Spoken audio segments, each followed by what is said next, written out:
자, 그러면 양전 및 지계 사업 부분을 볼게요.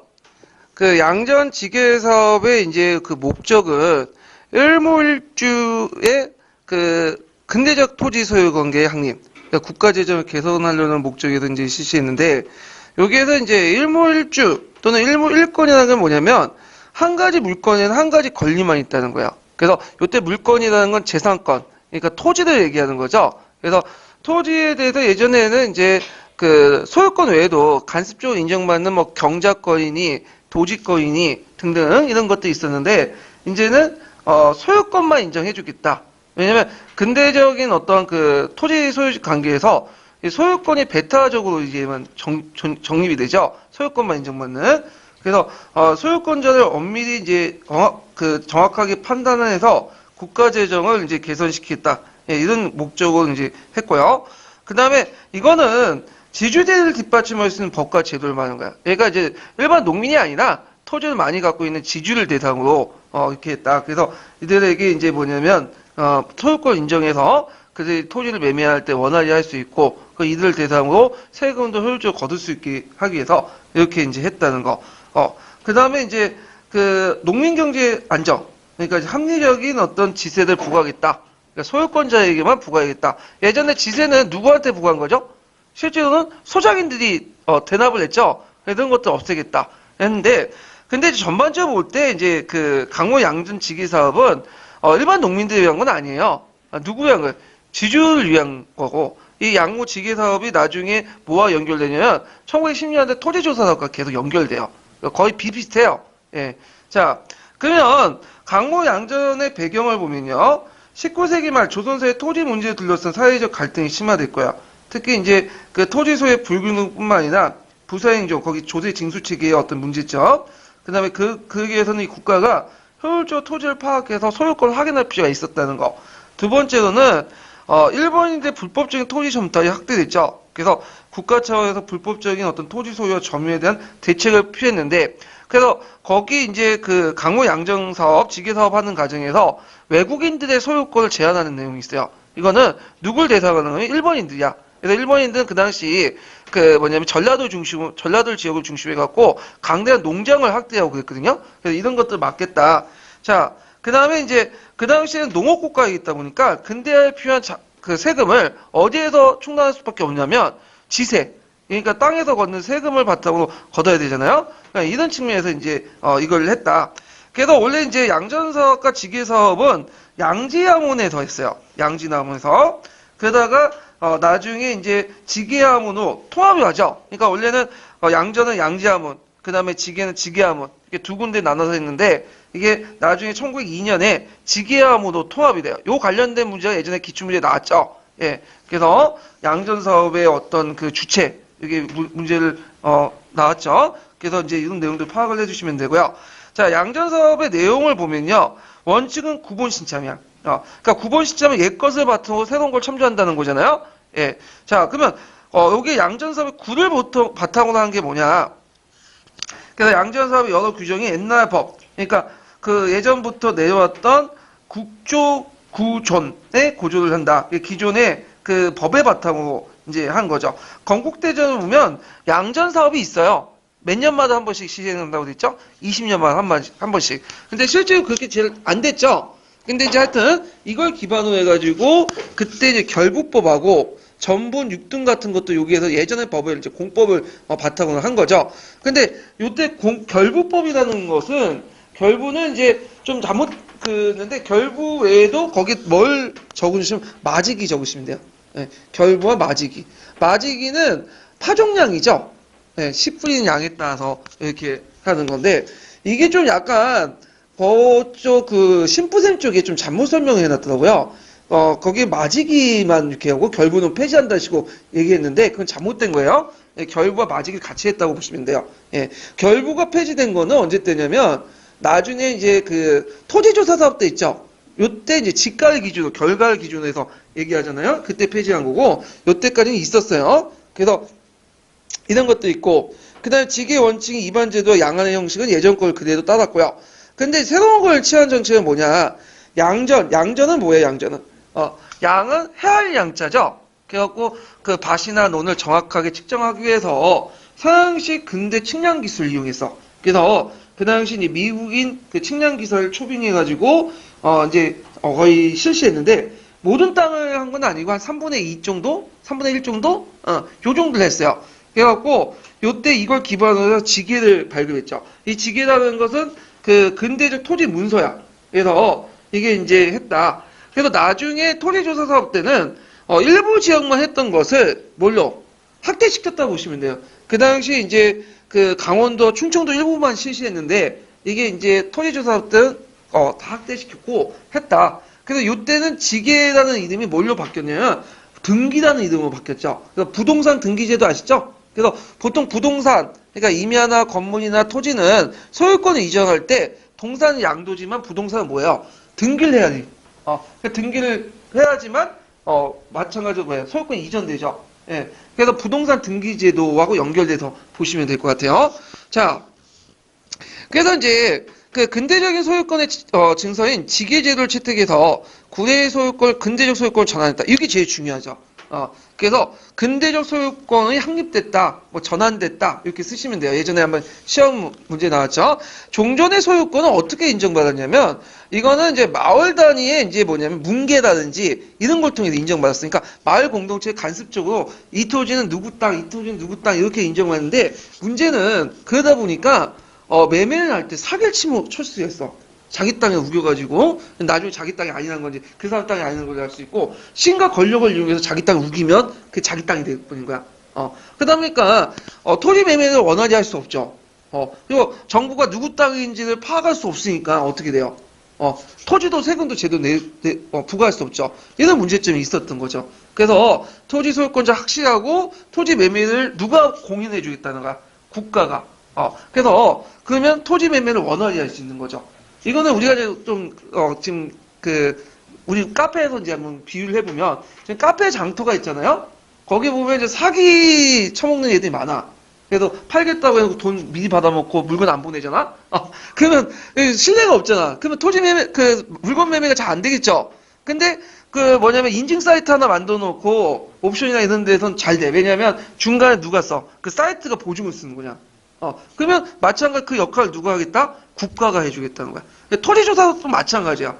국가가 그것을 공인해줌으로써 그걸 토지에 의해서 여러 가지 리스크, 사기 볼 수 있는 리스크를 감소시켜주겠다. 이렇게 이제 보시면 될 것 같아요. 자, 그래서 이제 이 양전 지계 사업은 토지 소유권을 근대법적으로 이제 공인해서 그 당시 이제 했는데 그 과정을 보면 개별 토지와 토지 소유자를 확인하고요. 토지 소유자의 변동 유무를 서류로서 증빙해야 돼. 이거는 토지조사하고 똑같아요. 신고하고 증빙 작업을 하고 그러면 토지 소유 관계를 확정 짓고 지계를 발급하는데 이거 관계라고 정해놨죠. 지계가 나중에 명칭의 관계로 바뀌어요. 그래서 지계나 관계가 똑같은 말인데 명칭이 바뀐 거예요. 네, 지계, 관계 이렇게 이제 발급됐다. 이렇게 좀 기억을 해두시면 될 것 같아요.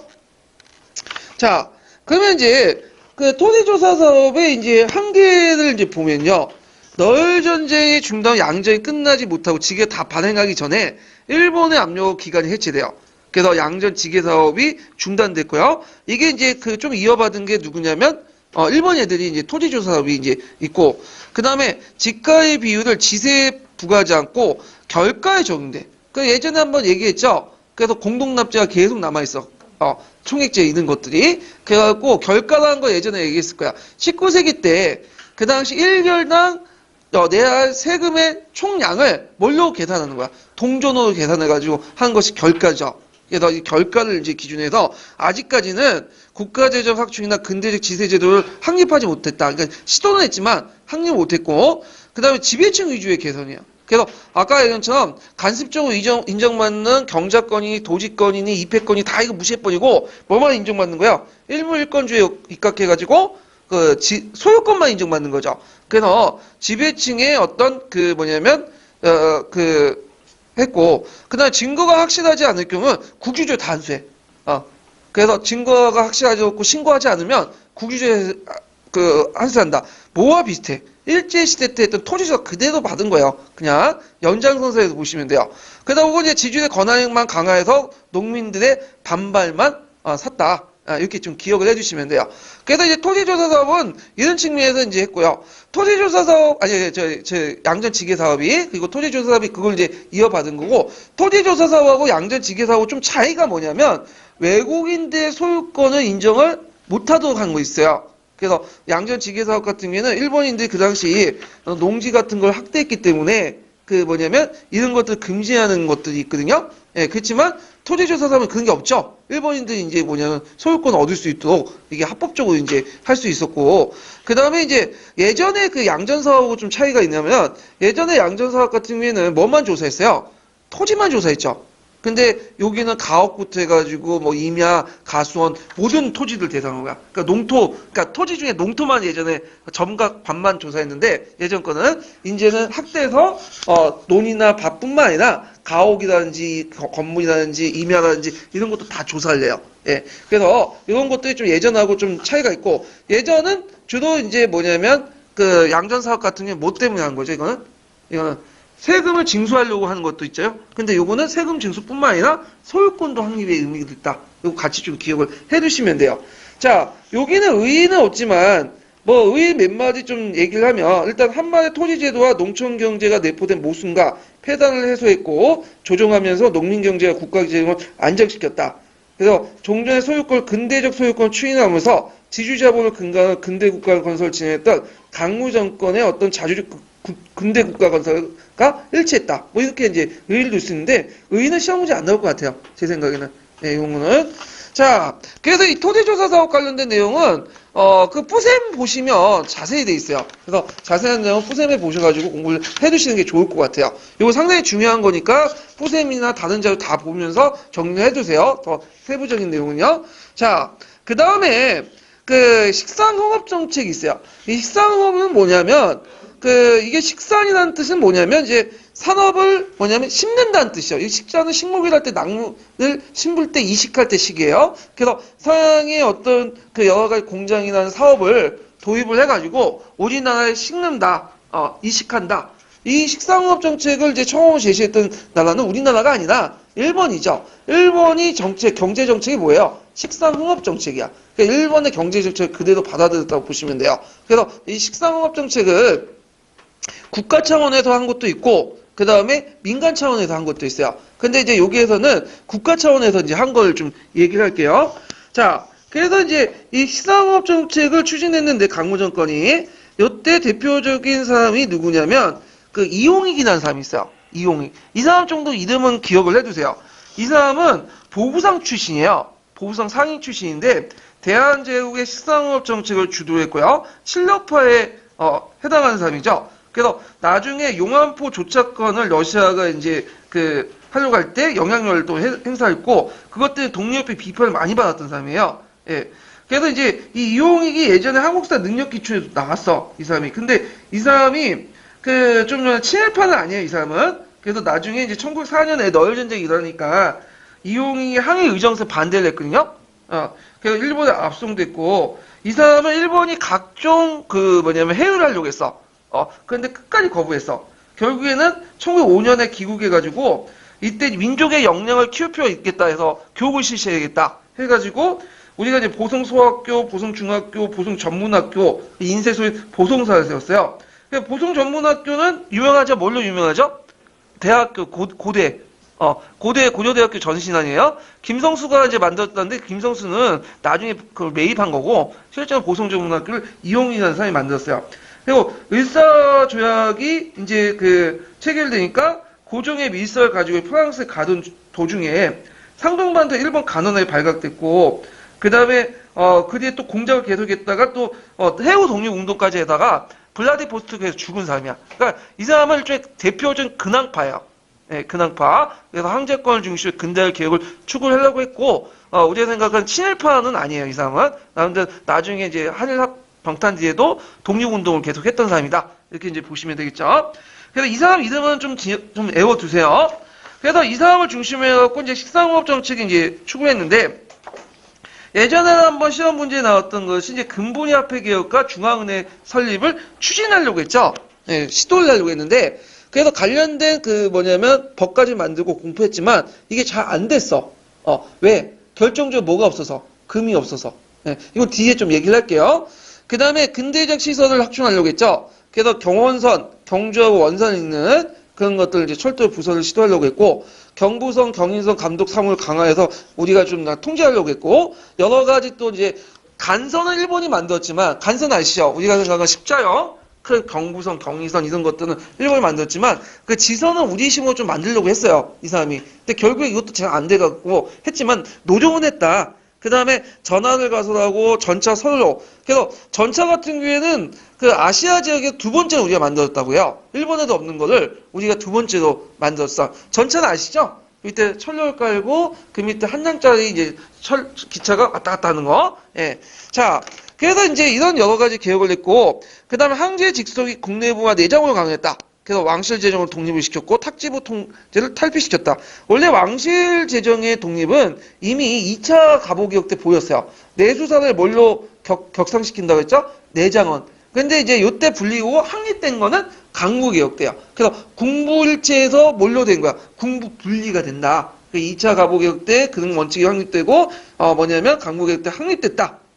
근데 문제는 그 탁지부까지 통제 탈피한 건 뭐 그런 데도 보는데 문제는 탁지부에서 모든 것을 처단하는 게 아니라 어디에서? 내장원에서. 예. 근데 그거는 이제 고종 입장에 올 때도 내장원이 편할 거예요. 왜냐면 탁지부에 하면 그 여러분도 학교 가보시면 알겠지만 이제 공식적인 그 재정 관리들은 항상 품위 올리고 뭔가 심사를 하고 보고해야 되고 다 뭐예요? 국민에게 공개를 하고 그래야 되잖아. 근데 요 내장원은 개인 재산을 다루기 때문에 왜 개인 돈 누가 다 공개해요? 그런 게 아니죠. 그래서 이런 것들을 이제 있고 일제 감시나 이런 걸 피하기 위해선 비자금도 필요할 거 아니에요. 비밀자금도. 그래갖고 이제 고종이 자기가 뭐 그걸 개인적으로 썼다는 건 생각하지 않아요. 그 고종이 그 돈을 그 뭐냐면 각국의 은행에 보관을 해놨어요. 예, 비자금을 언제 자기가 이제 독립자금을 쓰고 뭐 개혁자금을 쓰려고. 근데 일본 애들이 그걸 어떻게 찾아가지고 다 뺏어가지고 자기들 다 넘겨버렸죠. 예, 그 돈의 행방을 지금도 아직도 모르고 있어 지금. 예. 자, 하여튼 이런 것도 있는데, 자, 강무개혁의 이제 한계를 볼게요. 강무개혁 한계. 일단은 이제 구본 신참을 이념을 한 복고적 성격을 강하고요. 아까 근대적 개혁의 성격을 강하고 있지만 정치적으로는 전제 군주제, 그 다음에 경제적으로 볼 때는 이제 뭐냐면 정경유착, 봉건적 어떤 산업체제가 그대로 있었고 민권의식의 결여 이런 것들이 이제 복고적 성격이 가지죠. 재정적 뒷받침이 없었다는 거. 그 다음에 민중의 경제생활과 국가재정을 희생시키고 항실 재정을 개선시켰다. 이게 이제 뭐냐면 아까쯤에 그 내장원 강화, 항실 재정이 그런 것들이 있고, 그다음 철도 부설 등이 외국인 특허를 됐고 기술과 자본의 위에는 그러니까 철도 부설을 나는데 자주 하려고 했지만 결과는 실패했죠. 왜 실패했어요?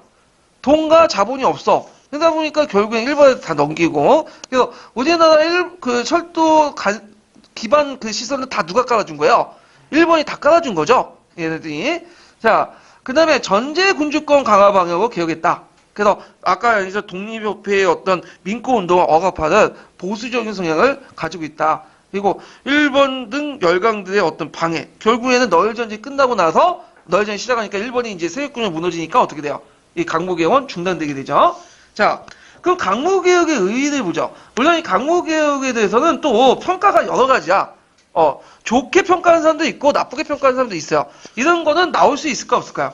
거의 안 나와. 근데 한번 이런 게 있구나 읽어 드릴게요. 그래서 외세 간섭 없이 자주적으로 추진한다는 점에서 역사적 의미가 있다. 그래서 갑신, 갑오, 을미, 위로부터 개혁들은 되게 외세, 특히 일본의 어떤 좀 기대 가지고 한 거죠. 근데 이건 나름대로 자주적으로 했다는 데 의미가 있고, 그 다음에 러시아의 간섭과 칠러세의 집권에 의해 자주성의 한계와 집권세의 보수성으로 인해서 독립협회를 억압하는 부정적인 견해도 동시에 있다. 뭐 의의와 거기에 한계를 같이 쓰면 되겠네요. 예, 의의와 한계, 그 위에 머릿말을 의의와 한계 이렇게 같이 쓰시면 될 것 같아요. 자, 한영호 씨는 이제 어떻게 평가를 했냐면요.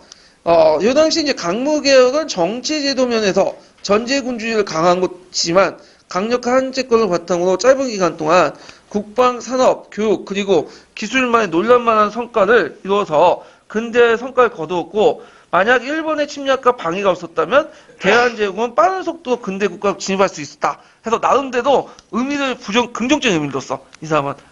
되게 한용우 씨 의견이 거의 통론이라고 보시면 돼요. 예, 그래서 독립협회보다는 강무개혁에 훨씬 더 초점을 맞춰가지고 긍정적인 의미를 두는 사람들이 되게 많아요. 예, 그래서 근데 한용우 씨는 약간 좀, 이 사람은 좀 보수적인 하여 예전에 5.16 그 쿠데타를 이제 쿠데타라고 그때 적은 게 아니라 그걸 혁명이라고 적어놓고 그랬는데 이것 때문에 또 욕을 하는 사람도 있긴 있더라고요. 아직 살아 계시는가요, 이분이요? 예. 자, 그래가지고 있고 그러면 서브노트 관련된 내용을 좀 볼게요. 236페이지 좀 볼게요. 236페이지에서 241페이지.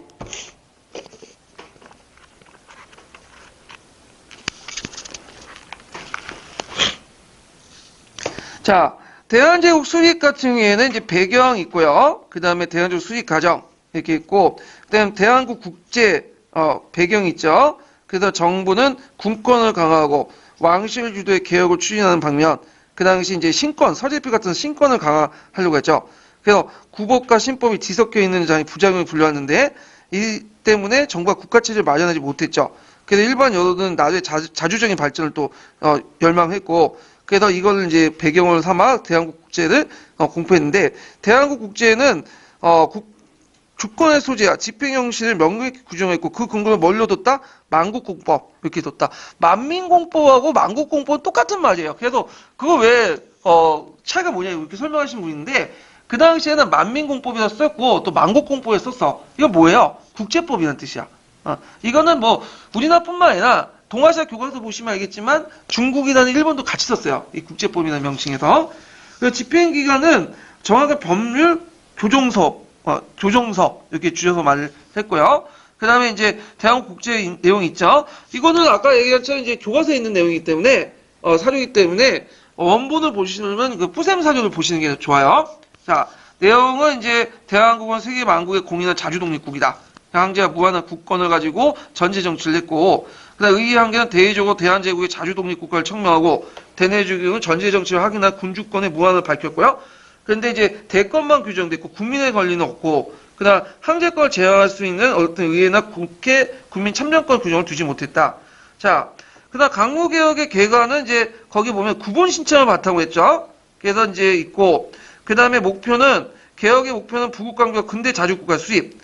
전제 군주를 확립하면서 군비를 강화하고 그 다음에 양전치계 이런 산업진흥 정책을 했고, 기구는 법규 교정서를 이제 뒀다. 그래서 이제 있고, 대체적으로 왕의 측근 세력들을 뒀다. 이걸 근황파라고 했죠. 종종 온건개화파와 급진가파 무리가 아닌 새로운 근대화 세력이라고 이제 보시면 될 것 같아요. 자, 그 다음에 이제 여기에서 이제 의정부가 부활되고요. 그래서 내각제가 폐지고 다시 의정부가 부활되죠. 예전에. 그 다음에 국내부가 강화되죠. 황제권을 강화시키기 위해서 국내부를 강화시켰어요. 그래서 있고, 거기에 산업정책을 주도를 하고, 그 다음에 이제 요때 좀 볼 때, 그 각종 차관에도 잡세를 부활시키고, 홍삼 판매 독점, 백동화 주조의 특허, 강산사업 독점, 역둔토의 소장력 등등을 국내부 옮겨갖고 재원을 강화시켰고, 요때 대표적인 관리를 했던 내장을 관리했던 사람이 그 이용익이라는 사람 있죠? 식산농업 정책을 추진했다. 자, 그래서 이제 국내부가 산업진흥 정책을 주도하는 방식은 심속 가감하고 일관성 있게 추진할 수 있다. 그래서 장점이 있지만 다른 한편으로는 국가재정, 그 탁재부 있죠? 그런 것을 위축시키고 경제발전 결과 국가재정 연결시키지 않는다는 비판을 받을 소지가 있다. 여기에서 이제 강무개혁의 한계가 또 볼 수가 있죠. 그 다음 지방은 23도에서 13도. 그 다음에 군의 군명기관의 세무, 경찰, 사법단 등 행정기구를 뒀고요. 음력은 일부 복귀했고, 뭐, 중요한 건 아니고, 근본위 제도를 채택을 시도했다. 근데 이게 예전에 시험문이 나왔죠. 이게, 근대적 화폐 도입을 했는데, 그래서 그 이단으로 이제 뭐냐면, 화폐 조례를 공포하고, 중앙은행을 조례하고, 태양근본 조례를 공포했지만, 실제로 금을 그 당시 미국이나 일본이 다 가져갔기 때문에, 금을 이제 뭐냐면 예치해놓고, 그걸 태양제도 실시할 수 없었어요. 그래서 이런 한계점이 있었다. 요 관련된 내용은 나중에 따로 장을 만들어서 좀 얘기를 할게요. 자, 그 다음에 상공학기술학교를 설립했죠. 농산공학교, 강무학교 뭐 등등 직업학교들 했고, 근대적에서나 공장을 설립했죠. 그래서 인삼 전매회사, 인공양장소 등등 미국에 수출할 목적으로, 유럽에 수출할 목적으로 했고, 그래서 내장원 기간에 예전에 좀 뒤에 나오겠지만 서북철도국을 뒀어. 이걸 왜 이렇게 했냐면, 아까 얘기했지만 우리나라는 간선은 일본 애들이 만들었잖아. 그러니까 이제 간선까지는 건들 수 없으니까 우리나라 자본과 기술을 통해서 지선까지 만들자. 지선. 이렇게 밑에 간선을 기반으로 한 그 조그만 부속 철도 있잖아요.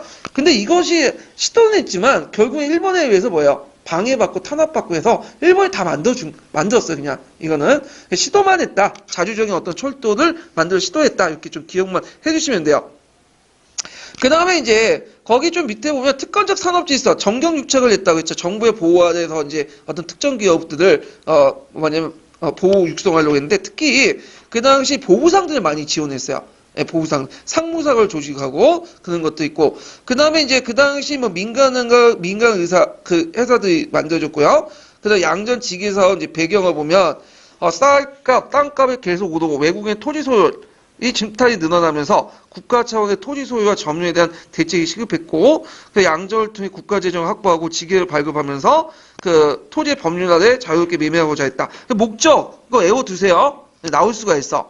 그 다음에 양지하문이 이제 만들어졌죠. 그래서 그 양지하문을 통해서 그 당시 측량 사업들을 하고 그 한성부 전국 각지에 한번 보시면 되고 그 토지 소유권 법정 확립했고 아직까지 전국적으로 실시하지 못했다. 그래서 양전 사업은 주로 궁방전, 역둔토이 많은 지역에서 집중 실시했고요. 그래서 지계하문이 있어갖고 이걸 바탕으로 지계를 이제 발급해가지고 토지 소유권 확립을 하려고 했죠. 그래서 이런 것도 있는데 그때 이제 배경을 보면 토지 소유권 확립했으나 그의 병동관계에 국가가 파악할 필요가 있었고요. 그 다음에 농민체 분화 형사를 심한 매매 등을 통해 소유권 병동이 빈번했고 특히 이제 궁방전의 민전 침탈, 외국인의 도매, 잡매는 뭐냐면 몰래 사들이는 거야. 이런 것들을 이제 막기 위해서 소유권 변동을 좀 파악할 필요가 있겠죠. 그래서 이제 한성부가 전국 13도의 토지 소유 증명서 지계를 발급하고요. 그 다음에 이제 이 업무를 지계하문에서 이제 담당을 했는데 나중에 이제 양전하문까지 사업을 입수해갖고 지계하문에서 지계와 양전 사업을 다 같이 하게 된 거죠. 요거 예전에 시험문이 나오고 지계는 나중에 뭘로 이름이 바뀌죠? 강계로 이름이 바뀌어요. 이게 자 의의한계를 보면 자 개혁 정책을 추진하기 위해서 국가 재정을 마련했고 근대적 소유 관계를 확립했다. 소유권을 중심으로 해서 그다음 국가의 부동산에 대한 장악력을 증가를 시켰죠. 그래서 종주의 모든 문서를 강제로 거둬들이고 국가가 관계를 발급하면서 토지 소유권의 등록, 이전, 급박 재반 사업을 통제할 수 있었고 특히 외국인들 토지 증탈을 저지하려고 했다. 그래서 이런 것도 있고 그 다음에 종래 경작자의 누리는 권리를 보호했다 해갖고 이제 있는데 그 지주 소유권과 농민 경작권을 동시에 인정했다고 하지만 실질적으로는 지주존호제 아래서 소유권만 인정받았어요. 소유권만. 그래서 위로부터 누구의 개혁이에요? 지주들을 위한 개혁이야. 솔직히 말해서. 예. 그래서 이런 것도 있고. 근데 이제 너혈 전쟁이 중단됐다가 1910년대 토지조사 사업은 그대로 이제 계승이 된 거죠. 이게. 자, 그 다음에 군사는 해군제를 도입을 하려고 했다. 그래서 그 당시 이제 아까 얘기한 것처럼 강국개혁 때 근대식 함대를 만들려고 했죠. 그래서 그거를 이제 영국에서 받아 사오고 그래서 함대 함선 두 척도 만들고 그랬잖아요. 자, 무관학교를 설립하고 원수부를 설치하고 그다음 징병제를 실시하고 했지만 그것도 안 됐고 외교적으로 보면 이병류를 간도관리사에 파견해서 간도 주민들의 직접적인 관할권을 행사하고요. 그리고 간도를 행정부로 편입을 시켰죠. 그리고 간도 협약을 맺었지만 이때 이거는 우리나라하고 이제 관련된 뒤에 얘기지만 이때 이제 간도 협약을 해가지고 그 당시 한천간의 양국의 경계는 두만강호 경계. 그래서 중국 측의 입장을 받아들였어. 예. 그리고 일제 그 대가로 안봉성 철도 부설권을 얻게 되죠. 탄광 채굴권하고. 그래서 이 간도 협약에서 우리나라가 발언권을 내세울 수 없었던 게 뭐냐면 그 당시 뭐 때문에 그래요? 예. 외교권이 누구한테 넘어가요? 그 당시 일본한테 넘어갔기 때문에 그죠? 자, 독도는 예전에 좀 얘기를 했고요. 독도와 관련된 문제는 예전에 고려 조선후기 때 얘기했어요. 근데 요때 제가 그 총괄평가 문제를 안 풀어봤어요. 그래서 요 관련된 건 좀 이따 총괄평가할 때 같이 풀어보기로 하고요. 그다음 한청 수호조약을 맺었다. 예.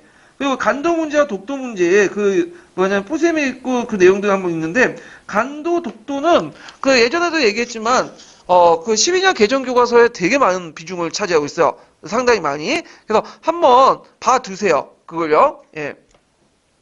강무개혁의 의의와 한계를 보면 강무개혁은 국가의 자주 독립과 한계를 중심으로 한 자주 독립과 한결 중심한 근대화계를 지향했고, 특히 국방력 강화하고 교육 상공을 진흥시키고 근대적 토지 소유권 확립 관련돼서 의의를 가진다. 한계는 지나치게 항제권을 강화하여 방향을 추진했고, 독립협회 활동을 고취시키는 민권의식을 포용하지 못했고요. 군사개혁은 한 시대 근위와 치안유지 수준에 벗어나지 못했고, 일본의 열강의 간섭에도 완전히 벗어나지 못했다. 그래서 앞에서 언급했던 제 기본서 내용, 강의규제에 있는 한계와 같이 연결시켜서 같이 봐주시면 될 것 같아요. 자, 그래가지고 이렇게 해서 이제 강무개혁을 이제, 한번 살펴봤고, 강무개혁과 관련된 이제 기출문제를 이제 좀 풀어볼게요. 대한제국과 또 강무개혁과 관련된 121페이지 펴보세요. 121페이지 13번 문제 볼까요? 13번 문제. 13번, 14번 문제.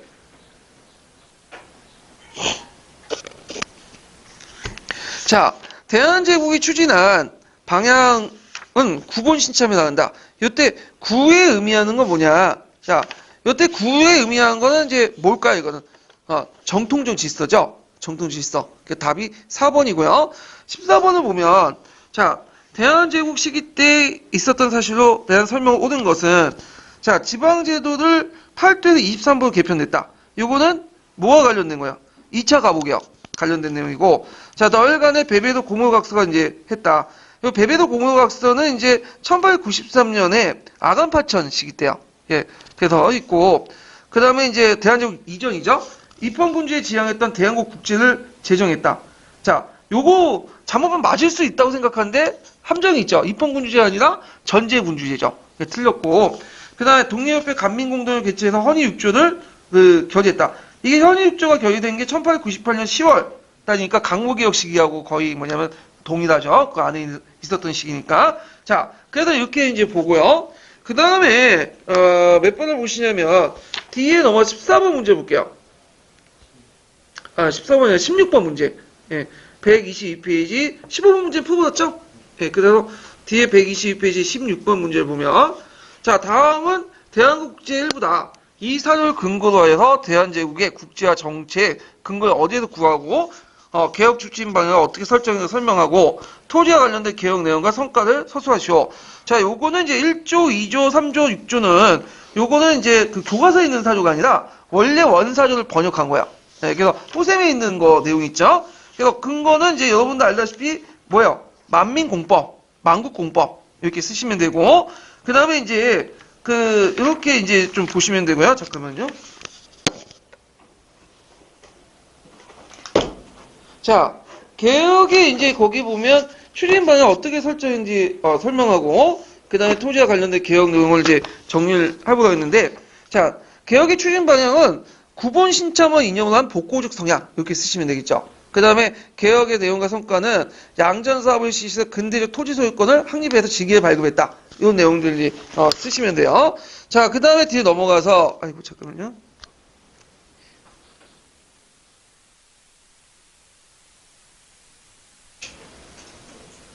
자, 몇 페이지 보시면요. 하나 더 풀어봐야 되는데,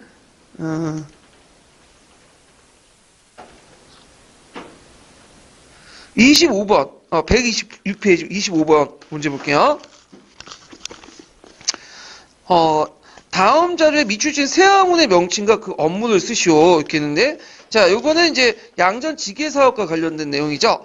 그 세아문의 업무는 뭐냐? 자, 이 사업을 시작할 때 정부는 전당 와문을 설립했는데 도중에 중지하고 세아문을 개설하고 그 사문을 이관했다.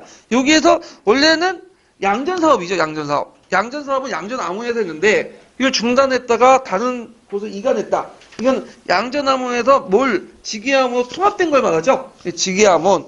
그래서 업무는 이제 거기에서 이제 업무는 양전 사업과 지계 사업 업무를 같이 쓰시면 돼요. 그래서 양전 사업, 지계 또는 관계를 발급했고 토지 소유권 확인 및 병동 공인 뭐 이런 것들 이제 쓰시면 되겠죠. 자, 그 다음에 잠깐 이제 그 24번 문제 볼게요. 24번 문제 보면 근대식 교육개혁 관련된 특징은 좀 이따 살펴보기로 하고 자료 B는 이제 뭐와 관련된 거냐면 강무개혁 때 이제 행해됐고 1899년은 강무개혁 시기니까 이때 이제 이런 과제를 해결해서 토지와 관련된 추진된 개혁의 그 내용 두 가지와 그 의미를 쓰시오. 자, 이거는 이제 뭐냐면 그 양전사업과 지게사업을 추진했다. 양전사업, 또 지게사업. 이렇게 있고, 그다음 의미는 토지 소유권을 법률에 보호하되 국가가 공인해주면서 자유롭게 매매, 국가 재정을 기반할 수 있는 토대를 마련했다. 이렇게 이제 쓰시면 될 것 같아요. 자, 그래서 지게사업을 중심으로 해서 시험 문제 많이 나왔으니까 이 부분은 좀 정확히 기억을 해두시는 게 좋을 것 같아요. 자, 그 다음에 이제 넘어가서 이제 그 몇 페이지 총괄평가 문제를 좀 풀어보고 넘어갈게요. 총괄평가 103페이지 펴보세요. 103페이지.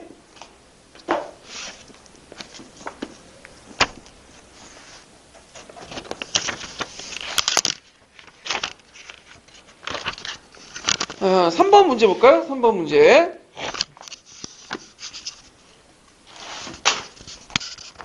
자, 다음 사료와 관련된 그 사업의 의의들 한 줄을 쓰시오. 그리고 처음에 이 사업을 추진한 기관의 명칭을 쓰시오. 밑줄 친 방법의 신참을 측면을 고려해가지고 그 뭐냐면 측면을 말해보고 이 사업의 결과 발행한 문서의 명칭과 영향을 기술해보시오. 자, 요거는 이제 뭐와 관련되는 거냐면 강무개혁 때 그 강문하고 나와있죠. 예, 잘 모르면 그 밑에 출처 보시면 딱 나와. 강무 2년 때니까 강무 사업, 이게 강무 때 있던 양전 사업과 관련된, 강무 양전과 관련된 내용인데, 자, 이 사업의 의미, 그 의의를 이제 어떻게 쓰셔야 되겠어요? 근대적 토지 소유권 확립을 통해서 국가의 재정에 개선할 수 있는 것들 토대를 마련하려고 했다. 자, 기간은 요거 지게화문이라고 쓰신 분도 있더라고. 제가 이게 문제 내니까 지게화문이 왜 답이 아니냐. 근데 이건 제가 이제 역으로 이제 좀 냈어요. 그 기출문제. 처음이란 말이 있죠. 잘 읽어보세요. 예. 처음이니까 지게화문이 아니라 뭐죠? 양지화문이 되는 거죠. 예. 그런 것들 이제 같이 읽어보시면 될 것 같고. 그 다음에 신청 방법은 양전의 정확한 측정을 기하기 위해서 서구의 근대식 어떤 측량 기술을 이용했다. 그래서 미국인 측량 기사를 초빙해가지고 했다고 했죠? 자, 명칭과 의의를 보면, 지게 또는 관계. 그래서 의의는 법률에 보호하여 토지 매매를 가능케 했다. 뭐 이런 내용도 이제 쓰시면 되고, 그 다음에 이제 몇 번을 보시냐면, 104페이지, 잠깐 넘어가서, 104페이지 5번 문제 볼까요?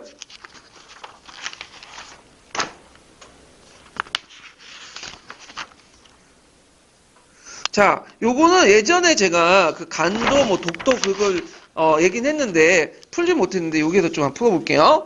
자, 다음 조약의 명칭을 쓰고 1번이 이 조약을 맺을 수 있었던 정책 배경을 써보시오. 그리고 이제 1번이 밑줄친 지역을 청와부터 넘겨준 대가로 얻은 것이 무엇인지 말해보고 이 지역을 확보하기 위해서 대한제국이 취한 조치를 한 가지 서술해 보시오. 자, 그래서 이제 1번과 청나라는 도문강을 이제 그 청나라 한국에 국경하고 이때 도문강은 이제 뭘 의미할까요? 도문강은. 네, 여긴 두만강이죠. 두만강. 그 강의 언천지에 대해서 전개비를 세워서 서울소에서 두 나라는 이제 그 국경을 삼는다. 청국 정부 이전에 도문강 이부의 개간지를 한국에 거주인을 승인한다. 그 지역의 경계는 별도로 표시한다. 이 조약의 명칭은 이제 뭐냐 간도협약이에요. 예. 그 정책 배경은 을사조약하고 대한제국 외교권이 일본에 가졌기 때문에 그런 거고 그 대가로서는 만주철도 특히 정확히 말하면 안동성 철도부설권하고 탄광 체류권 그러니까 무슨 연대 지역의 탄광 그 체류권을 이제 갖게 된 거고 이 지역을 확보하기 위해서 대한제국에 의한 조치 제약 이봉윤을 간도관리사를 파견했다. 이렇게 쓰시면 되겠죠. 자, 그 다음에 이제 몇 번을 보시냐면 109페이지 펴보세요. 109페이지 17번하고 18번 문제 볼게요. 자, 대한제국기의 국제가 공포됐던 한반도 둘러싼 국제적 배경을 서술해보고 대한국제 한계를 아래의 내용을 고려해서 두 줄 이내를 쓰시오. 자, 국제적 배경은 이제 러시아 일본 세력의 균형시기 한계는 대한국제는 헌법으로 형식을 취할 수 있지만 민권에 대한 언급이 없고 근대적 입헌 정신과 거리가 멀다는 거야. 예, 이런 한계점이 보인다. 자, 그 다음에 18번 문제에 보면 이게 독도와 관련된 내용인데 자, 다음은 일본 내각이 독도 편입에 결정된 문서이다. 이 글을 참조로 해서 일본 정부가 독도를 자국 영토 편입한 두 가지 이유 쓰시오. 자, 여기에서 독도를 왜 편입했냐? 일단은 그 국제법상 보면 그 주인 없는 섬은 먼저 차지한 사람이 인자야. 그래서 독도가 주인 없는 무저지다. 그래서 우리가 일본이 먼저 선점했기 때문에 뭐냐면 당연히 독도는 우리 땅이다. 이런 식으로 얘기를 했고 그다음 이 섬에 자국 어민의 어업을 종사했기 때문에 왜냐 그 당시 일본인들이 그 보면 독도에 가보면 지금은 없지만 강치들이 많았어요. 강치. 강취잡이들이 많았거든요. 그래갖고 이걸 강취잡이 해가지고 이제 거기에 많이 들락거렸기 때문에 자국의 영토다. 이런 식의 이제 주장한 거예요. 예전에 주장 안 했다가 갑자기, 예.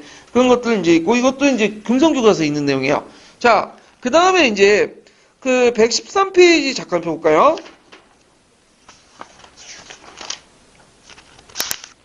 자, 113페이지 27번. 이것도 이제 울릉도 독도와 관련된 내용인데, 자, 이것은 이제, 27번은 이제 그 당시 그 울릉도를 군으로 만들고, 그 다음에 그 울릉도 소속에 있던 독도도 같이, 석도도 단합한다. 그래서 그 관련된 내용이 예전에 기출 예문에 나왔던 거죠. 그래서 그걸 좀 응용했던 건데, 자, 원래는 이제 울릉도를 공도로 만들었어. 조선시대는. 왜 공도로 만들었냐면, 그때 이제 뭐냐면 그 관리하기도 힘들고 왜구도 많고 그래서 이제 했는데 거기에 이제 조선 후기 때부터 일본 어민들이 불법 침입이 증가하니까 안 되겠다 해가지고 공도 정책을 폐기했죠. 그래서 이제 내륙인들을 이주시키는 그런 정책들을 폐기되고 그 다음에 이제 그때 내세웠던 논리인데 못하네요. 그러니까 아까 무주주의 삼전론 사람이 살지 않는 곳은 먼저 차지한 것은 국가의 영토다 이렇게 하죠. 예, 이런 것들 해가지고 이제 내었다. 그래갖고 이제 요런 내용들을 이제 좀 기억을 해두시면 될 것 같아요. 자, 그러면 이제 내용을 이제 받고 그 다음에 의병활동 부분과 관련된 내용도 넘어가죠. 의병활동도 자료 나오는 부분이에요. 그래서 뭐 정미의병 나왔고 그 다음에 을미의병 나왔고 그랬잖아요. 그래서 그 의병운동의 어떤 게 뭐냐면 특징들 각 단계 특징들 그 다음에 넓게 보면 의병활동을 또 영학당과 할빈당도 포함할 수 있죠. 가독의 의병으로서. 그래서 영학당과 할빈당, 가독의 의병의 특징들. 예전에 한 문제씩 다 나왔어. 예. 그래서 즐겨내는 문제야. 주로 의병활동 이제 볼게요. 자, 의병활동은 이제 크게 세 식으로 나누죠. 뭐죠? 정미의병, 먼저 그 을미의병, 그 다음에 을사의병, 정미의병. 이렇게 세 식으로 나누고, 그다음 을미의병하고 을사의병 사이에 10년 동안 가도기가 있었죠. 그걸 메꿔주는 가도기 의병으로서 영학당과 할빈당이 있어요. 예. 근데 이제 여기에서 먼저 살펴볼 것은 영학당과 할빈당 관련된 내용을 살펴본 다음에 세 단계 특징들 이렇게 이제 좀 살펴볼게요. 자, 대한제국의 민중들의 어떤 그 농민들의 투쟁의 특징을 보면 정부의 탄압을 피해서 개조직이나 기독교 같은 종교 조직이 있는데 그래서 이것들이 할빈당이 통합됐다. 그래서 그 대표적인 게 이제 기독교 조직 같은 경우에는 영학당이라는 게 있어요. 그 밑에. 영학당은 동학교도들의 중심으로 만들었는데, 그 다음에 동학교도들을 탄압받았으니까, 그래서 자기는 영국의 학문, 그러니까 영국의 종교다. 이 말은 뭐예요? 기독교 조직이다. 하면서 이제 포면적으로 내걸고 이제 활동을 했다는 거죠. 그래서 이 영학당은 1898년 12월부터 1899년 5월달까지 할빈당 세워지기 전까지 두 차례에 거쳐서 전라도 일대 일부 지역에서 봉기한 무장농민 조직이고요. 그래서 자신은 이제 영국의 종교인 양 영학을 이렇게 내서서 했다. 그래서 이제 전라도 일대에서 이제 했던 조직이다. 활동했던 거다. 그 다음에 조직은 동학 남적을 잔존세력을 탄압을 피한 목적으로 동학된 영학이라고 했고요. 전라도 지역에 재건한 조직체다. 그래서 동학농민운동의 자녀세력들이 만들었어요.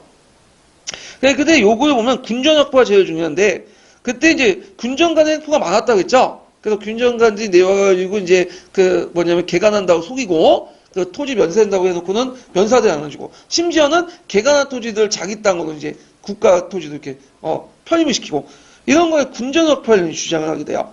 자, 활동을 보면, 그들은 개조직이나 동학을 이용해 활동했고요.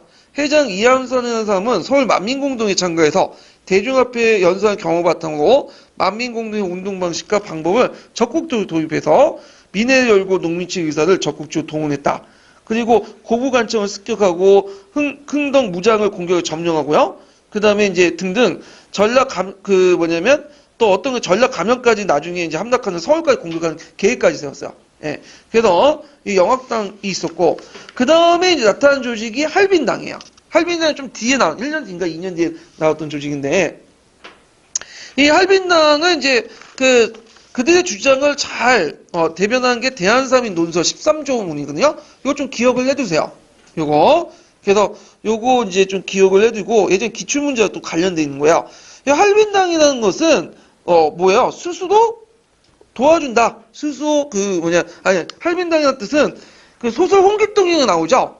홍길동 중에 홍길동의 우두머리가 돼서 이끈 도적의 무리를 할빈당을 하는데 그 할빈당을 이름을 따가지고 활동을 했다. 그래서 이들은 이제 의적이라고 이제 부른 만큼 그 부자를 틀고 거기서 그 얻은 걸 가난한 사람을 나눠주는 그런 활동들을 이제 했죠. 그래서 농민군하고 동학교도를 결합해가지고 이렇게 이제 했다. 이런 것 좀 기억을 해두시면 되고요. 그 다음에 그들의 주장을 이제 볼 수 있는 게 한성신문에 나와 있는 대한사민 논설 이런 내용들인데 요거 눈에 좀 발라두세요.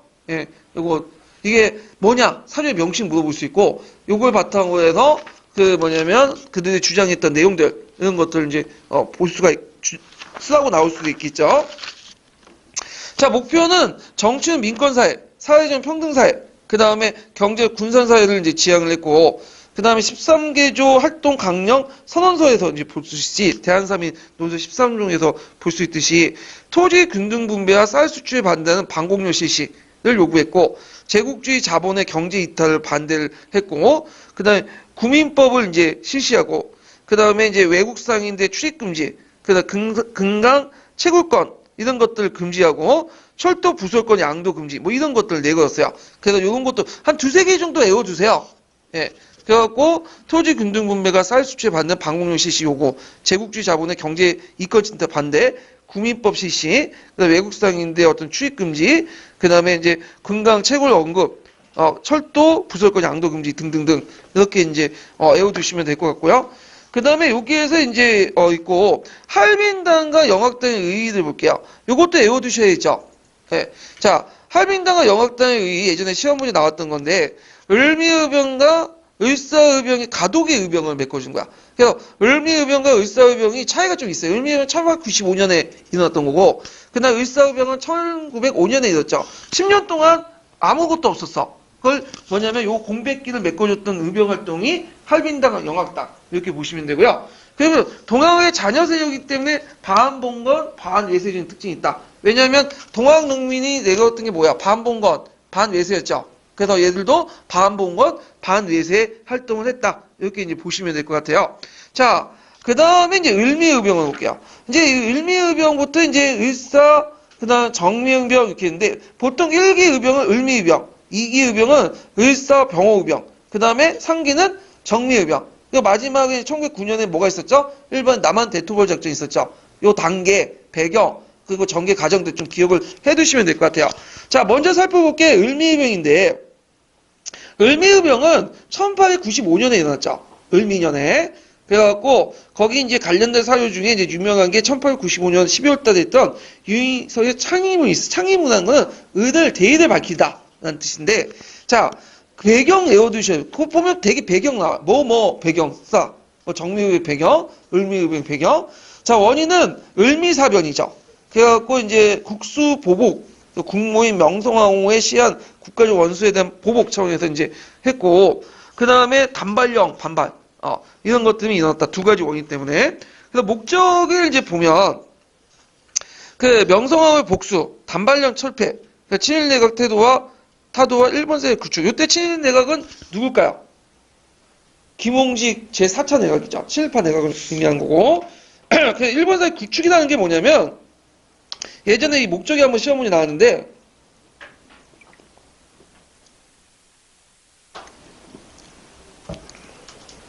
이 구축은 두 가지 의미가 있어요. 만들다, 세우다, 만들어지는 걸 구축이라고 하고 또 하나는 한자가 좀 다른데 모던화되는 거야. 그래서 이제 이걸 구축이라고 해요. 그래서 이제 그 경제학에서 이제 요거는 그 관련이 없지만 구축 효과가 있거든요. 그래서 국채를 많이 발급을 할 경우에는 민간에 있는 그 회사채가 뭐야? 모난해죠. 국채가 좀 안정도가 있으니까. 그래서 그걸 국축 효과라고 하는데 모난내는 거야. 일본 세력들을. 그 외에도 뭐 이제 그 조선왕조 보호, 경복궁 항공, 그다음 갑오개혁 반대, 유교윤리 수호 이렇게 있고 사상적 배경은 뭘 들 수 있어요? 위전척사 운동이죠. 그래서 요거는 위전척사 운동의 마지막 단계예요. 보통. 그래갖고 이제 그 당시 위전척사 운동을 이제 바탕으로 해서 개화 정치에 반발했다. 성리학적 가치관을 하위관을 계속 유지하려고 했다. 대표적인 사람이 이항로 문인들이 많이 거기에 참여를 했어요. 예. 그래갖고 이제 주도 세력들 딱 보시면 알겠지만 대부분 뭐예요? 이제 이 사람들 척사파 유생들이야. 이항로 문화생들. 그래서 유인석, 이소옥, 그다음 허희, 이강렬 이런 사람인데 그 중에 대표적인 사람을 들려면 유인석이에요. 유인석. 그래서 이 사람이 격고 팔도 버룹이라는 경로에서 그다음 지구전동과 북계 지역 백두산과 그 주변 고을 중심으로 독립전쟁을 해야 된다. 이런 것들을 이제 밝혔고, 그래서 이런 내용들 좀 기억을 해두시면 돼요. 그 다음에, 가담 세력들은 농민과 동학농민운동의 자녀 세력이었지만 상대적으로 소극적이었다. 아직까지는 그 일미개혁대 주체는 유생들이었다. 이렇게 보시면 돼요. 이항로 그 산하에. 그 다음 활동을 보면, 조남량이. 그래서 그 당시에 그 조선의 왕조를 받들고 누굴 쳐낸다는 거예요? 오랑캐 일본 애들 물리친다. 그래서 그때 그 이라고 불릴 만큼 양이라고 불릴 만큼 그다음 일본과 서양을 뭐렇게 오랑캐라고 했었어. 그러니까 인간도 아니야. 짐승이죠. 예. 그래서 초창기 때는 철저히 하위관에 입각해서 했다 보시면 돼요. 예. 근데 이런 이식들이 이제 조금씩 없어지게 되죠. 그래서 나중에 만민공법에 입각해갖고 일제의 어떤 침략을 구탄하는 그런 모습들이 보이게 돼요. 그 다음에 이제 일본군과 일본인 거주민들 공격하고 단발을 강요하는 친일 관리를 처단했다. 그래서 예전에 한번 그 처단 대상에 대해서 쭉 시험 문제 나왔어요. 그래서 수령, 정부군, 계합파 관리, 지방관청, 일본인과 일본군이었다. 이렇게 이제 보는데, 근데 이제 그 책에 원래 그 시험 문제 날 때 처단 대상을 써라고 했던 문제가 있는데, 답은 수령과 정부군만 대상으로 했나봐요. 예, 왜냐면, 그날 일본군이나 계합파 관리는 저쪽 서울에 있는 거지. 밑에 그 지방에 없었잖아. 처단하기 어려웠다. 예. 근데 문제를 내고 보고 했는데 답 써놓은 거 보니까 너무 중구난방이고 하니까 그냥 다 맞게 해준 걸로 이렇게 그때 그 했다고 하더라고요. 이때 이제 그 관련된 문제가 두산백과사전인가? 거기에 냈대요. 그 담당 그 출제 교수들이. 자, 하여튼 그 당시 해사는 아간판천으로 인해서 친일 정권의 붕괴와 단발연천에 그 다음에 고종의 해상 권고에 조치해갖고 이제 물러났다. 이렇게 이제 보시면 되겠죠. 자, 그래서 이제 이렇게 있고, 을사병호우병을 볼게요. 을사병호우병은 이제 을사년은 1905년이고요. 병호우병은 1906년이야. 그러니까 을사, 병호 기간 동안 1905년에서 1906년까지 했던 의병이기 때문에 을사병호우병 이렇게 이제 연칭해서 붙이죠. 자, 원인은 을사조약 체결이죠. 그 을사조약 이후에 이제 외교권이 박탈되고 통감부가 설치되니까 그 의병은 이제 있고, 을사의병의 목표는 국권 회복을 통한 전면적인 전면 내세웠고, 그래서 종전에 그 을미의병이 국수보복, 그래서 명성호 시해에서 국권 회복을 전환됐다. 투쟁 대상도 이제 일본 세력과 친일 관료 명확히 설정했고, 친일파 내각 타도 이렇게 했고, 그 당시 이제 양반 유생진과 평민의병장 출신이 같이 활동했는데, 아직까지 양반 유생 의병장이 주류예요. 그렇지만 일부 신돌석 같이 평민의병장 출신도 등장했어요. 그래서 양반 유생 의병장에 보면 그 민종식, 정용긴, 최익현 이런 허희 이런 사람인데 최익현이 되게 유명하죠. 이 사람은 이제 뭐냐면 그 최익현 같은 경우에는 이제 나이가 상당히 그 당시 많았는데 그 의병을 이끌고 이제 순창에 진격해서 진위대와 진련했는데 이때 외적이 아닌 동족과 싸울 수 없다. 그렇게 했고 항복을 해. 부대를 해산하고 그래서 결국 체포당해서 일본군에 끌려가서 스시마성에 끌려가서 순교해요. 그래서 스시마성에 끌려가서 그 먹을 거 안 먹어. 외놈들의 음식은 먹을 수 없다. 그래서 결국에 굶어 죽어요. 예, 대단한 노인네요, 이 사람은. 예, 대단한 보수파고. 그 다음에 이제 거기에 이제 또 활동했던 사람이 민종식이라는 사람인데 민종식이 그 의병을 이렇게 홍주성을 점령해요. 일본군과 맞섰고요. 물론 홍주성 다시 이제 뺏겼지만 자 이런 이제 활동들을 했다. 예. 그 다음에 이렇게 평민의병장으로서 유명한 게 뭐죠? 태백산의 호랑이로 알려진 그 당시 이제 그 포수 출신이었던 그 신돌석이죠. 이름 자체도 돌석이니까 이제 뭐냐면 평민이구나 이렇게 느낄 수 있잖아요. 예. 그래서 이 사람이 이제 의병운동을 조직해서 한 3,000명 정도 이끌고 이제 활동을 했다는 거. 그래서 태백산맥 같은 헌준한 이제 산악지대를 중심으로 해서 유격전술을 이용해갖고 활동했다. 그래서 이제, 요렇게 이제, 그 당시에 의병들은 이제, 아까 얘기했죠. 의병장들은 주로 그 유생들이 많았는데 새로운 의병자들, 그러니까 평민 출신의 의병자들이 등장했는데 의미가 상당히 깊죠. 자, 그래갖고 이제 이런 것들 이제 좀 같이 보시면 될 것 같아요. 자, 그 다음에 이제 뒤에 넘어가서 정리의병을 볼게요. 정리의병은 1907년에 열렸죠. 그래서 이 정리의병은 이제 이때부터는 의병 전쟁이라고 해요. 왜냐면 그 의병 운동이 특정 지역만 일어나는 게 아니라 전국적으로 다 일어났어. 조직화되고. 그래서 이걸 이제 의병 전쟁이라고 하는데 계기가 예전에 시험 문제 나왔죠. 2004년도에. 그래서 두 가지 고종의 강제퇴위. 고종이 왜 강제퇴위 당했어요? 해외그 밀사 사건이 때문에 강제퇴위 당했죠. 그 다음에 이제 정리 7조약에 보면 군대 해산 내용이 있어. 그래서 군대가 그때 해산됐고 그 해산된 군인 중에 일부가 의병 활동에 참여했다. 자, 해산 군인들이 의병에 이제 합류하면서 의병의 조직 가력이 어떻게 될까요? 강화되죠. 그래서 예전에는 하승총 갖고 싸웠어요.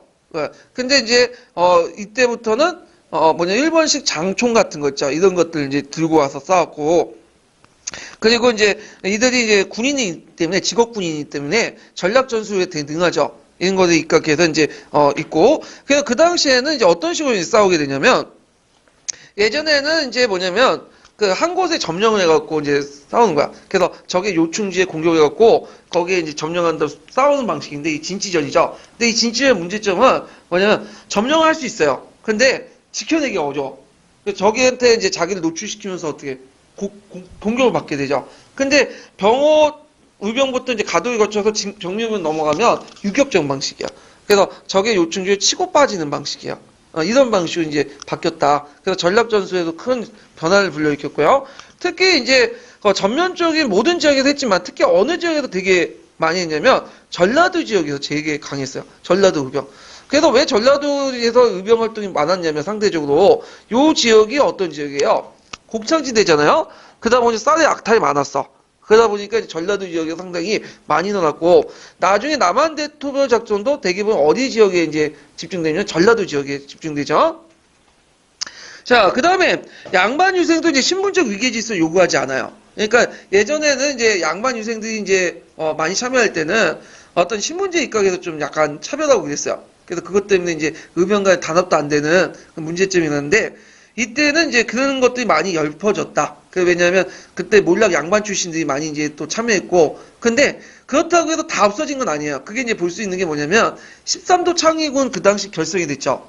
예. 근데 그때 그 김홍도 같은 그런 사람들이 와가지고 참여하겠다고 하는데 거절했어. 얘네들은 평민이기 때문에 우리 같이 시가 다르기 때문에 못하겠다. 그래서 아직까지는 잔존하고 있었어요. 근데 상대적으로 볼 때 전의 의병보다는 그런 의식이 많이 신분적 의식이 약해졌다 이렇게 보시면 되겠죠. 자, 그 다음에 정리의병 때 또 특징이 서울 진공작전을 시도했죠. 그래서 이제 그 당시 그 전국의 의병부대들이 연합을 해서 13도 창의군이 그 결성이 돼가지고 선발대가 서울 군교까지 진격을 해요. 예. 근데 그때 이제 여러 가지 문제점이 일어났죠. 그래서 이인용은 이제 총대장, 허위들 군사장으로 추대돼갖고 성몽의 300명이 선발대가 서울로 진격했는데 이들이 동대문밖 30리 지점에까지 있는데 후속 부대가 미리 도착하지 않았고 결국 일본의 우세한 전력에 밀려갖고 더 이상 전진하지 못하고요. 그 다음에 이제 총대장했던 이인용이 부친상을 당하니까 유명한 말 있죠. 부도는 부친이다 하면서 그냥 때려치고 3년상 지낸다고 가버린 거야. 되게 무책임하죠. 물론 이인영 때문에 패한 건 아니겠죠. 근데 이제 좀 약간 시기를 좀 분위기 파악 못하고 그렇게 행동을 하고 결과적으로는 이제 하력에 밀렸다 보시면 돼요. 예. 그리고 아까 얘기한 것처럼 요때 이제 문제점이 뭐냐면 평민 의병장을 배제시켰죠. 신분이 낮다는 이유로. 아직까지는 봉건적인 어떤 사고방식이 벗어나지 못했고, 그래서, 대중의 어떤, 대중적 기반을 확보하지 못했다. 이런 것들이 이제 한계점을 볼 수가 있겠죠. 자, 그 다음에 이제, 그 의병운동의 위축을 볼게요. 1909년에 이제 일본 애들이, 의병을 놔둬서는 안 되겠다. 얘네들 이제 어떻게든 진압을 해야겠다. 그래가지고, 무자비한 진압 작전을 펼쳐요. 그 대표적인 것이 이제 작전명. 예전에 시험 문제 나왔죠? 남한 대토벌 작전. 외워두세요. 예전에 시험 문제 나왔으니까. 자, 남한 대토벌 작전은 일종의 뭐냐면, 그 의병들이 이제 미나하고 같이 이제 연합해갖고 하는 거니까, 의병과 연결된 민중을 토벌 대상으로 여긴 거야. 그래서 전략초를 만든 다음에 거기에 다 송입시킨 다음에 그걸 상강작전이라고 하죠. 빼앗고 불타고 다 죽이는 방식으로. 그래서 의병들의 어떤 그 연계 같은 그 민중들하고 연계를 차단하고 그들을 이제 초토화시키는 방식으로 전개를 했다. 그래갖고 주로 어느 지역에 이제 집중적으로 했냐면 호남 지역을 중심해서. 왜냐면 호남 지역이 그 당시 상당히 이제 의병 활동이 많았잖아요. 예. 그런데 이제 호남 지역에 집중적으로 하니까 나머지 의병들은 좀 숨통이 트인 거지. 그래갖고 이 의병들이 어디로 건너갔어? 이제 국내에서 활동이 힘드니까 국외로 갔죠. 특히 만주나 연해주 지역으로 많이 갔잖아요. 그래갖고 이제 1910년대 이후부터는 국내에 어떤 무장투쟁이 좀 많이 없어져. 그래가지고 1914년에 그다음 15년인가요? 어떤 책 15년이었는데 이제 의병장 최은호 마지막 의병장이라고 하죠. 이 사람이 체포하고 또 독립의군부 검거 사건이 일어나. 예. 그래갖고 조직적인 활동이 이제 종식이 됐다. 그러니까 아예 없었던 건 아니고 거의 없었다고 보시면 돼요. 이거 구별해서 이제 기출문제 나왔으니까. 그러다가 1920년대는 뭐 천마산대 보합산대 뭐 하도 좀 있다가 거의 없다가 이제 1930년대 와갖고 이제 김일성이 보촌볼 잠깐 점령했었잖아요. 그게 좀 약간 눈에 띄고 그 외에는 거의 없었어요. 예, 주로 어디에서 활동했다? 연해주나 만주 지역에서 이제 이동을 해가지고 활동을 했다. 이렇게 이제 보시면 되겠죠. 자, 그 다음에 이제 항해의병 운동의 의의와 한계를 볼게요. 자, 여기에서 이제 의의는 집권층의 이제 부패와 무능, 외세의 침략으로 국가와 민족의 위기를 처했을 때 일어난 구국운동이고요. 민족의 강인한 저항 정신을 포출했고, 그 다음에 일제 식민지 체제에서는 항해 무장 투쟁의 기반을 마련했다. 그래서 무장 독립군 나중에 전환이 됐죠. 자, 그 다음에 20세기 초 제국주의 시대에 있어서 무장 투쟁 전개함으로써 약소 민족의 독립운동사에 큰 의의를 남겼다. 한계를 보면 일본 정규군을 제압할 수 없어. 특히 이제 무기가 별로 없어. 예. 일본 애들은 기관총 걸고 대포 쏘고 그 다음에 일본이 장총 가지고 싸우는데 우리는 고작 뭐 죽창 들고 하승총 쓰고 장총 있어봤자 몇 점밖에 안 되고 도저히 싸움이 안 되죠. 예. 그래서 우리가 솔직히 말해서 일본 애들보다 좀 힘도 세고 키도 크고 운동도 잘하잖아. 근데 이렇게 패배했던 게 뭐냐면 무기의 열세야. 근데 나중에 이제 청산리 대첩 같은 경우는 반대죠. 우리는 그 당시 이제 체코로부터 뭘 수입했어요? 러시아제 무기, 신식 초기 무기들하고 일본 애들은 이제 구식 쪽 그 무기를 싸우니까 일본군이 대표를 했잖아요. 예, 무기가 상당히 중요해요. 그 당시. 그 다음에 봉건적 지배 질서 유지를 고집한 양반 유생지의 지도 노선 때문에 결속이 안 됐다는 거. 그래서 근대적 지도 이념을 제시하지 못했다. 왜냐하면 양반 유생들이 좀 약간 평민들 차별했어. 물론 나중에 그런 의식이 좀 많이 약해졌지만 그런 의식도 계속 남아있긴 했죠. 그런 것들이 이제 뭐냐면 단합을 못하게 만드는 어떤 배경이 됐고요. 그 다음 외교권의 상실에 국제 고립도 있었고, 그래서 그 당시에 이제 펼쳤던 운동 중에 뭐냐면 그 외국 대사관이나 이런 공사관에 찾아가서, 영사관에 찾아가서, 그 당시 이제 뭐냐면 우리도 교련단체 교련단체 인정 못 받죠. 왜냐면 외교권이 상실됐기 때문에. 근데 어떤 분 그러더라고. 우리나라 영사관이 왜 있었냐. 왜냐면, 1905년 이후부터는 뭐예요? 외교권 뺏겼잖아. 근데 대사관하고 영사관 다르죠. 대사관은 뭐예요? 국가 간의 어떤 공식적인 사무를 처리하는 거고, 영사관은 그 사람의 그 지역마다 각지에서 이제 그 자국민들의 어떤 비자 발급이나, 이런 것들을 처리하는 거야. 그러니까 영사관이 있을 수 있어요. 대사관 없어도. 예. 그래서 이제 이런 것들을 이제 연결시켜서 보시면 될 것 같아요. 자, 그러면, 서브노트를 좀 보고 이제 기출문제 풀어볼게요. 서브노트 244페이지 펴보세요.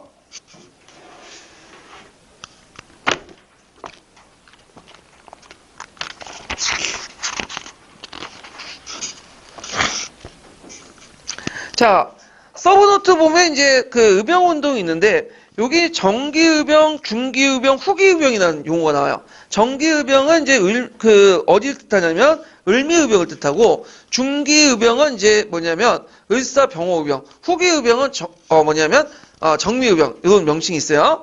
자, 정기의병, 그러니까 을미의병이죠. 배경은 이제 을미사병과 단발령, 이런 것들이 있고, 대표적인 게 서상철, 이송호, 문성봉 등등이 있고, 양반 유생춘이 주도를 했고요. 반개화적 성격이 있죠? 반예세적인 성격이 강하다. 반개화적 성격이 강하고요. 그 다음에 이제 개화파는 농민군 토벌의 결정적 역할을 했던 지방의 양반 유인층을 갑오개월도의 정치, 경제, 사회적으로 소외시켰어. 얘네들이 원래 이제 동학농민운동이니까 토벌했는데 얘네들 소외시켰다는 거죠.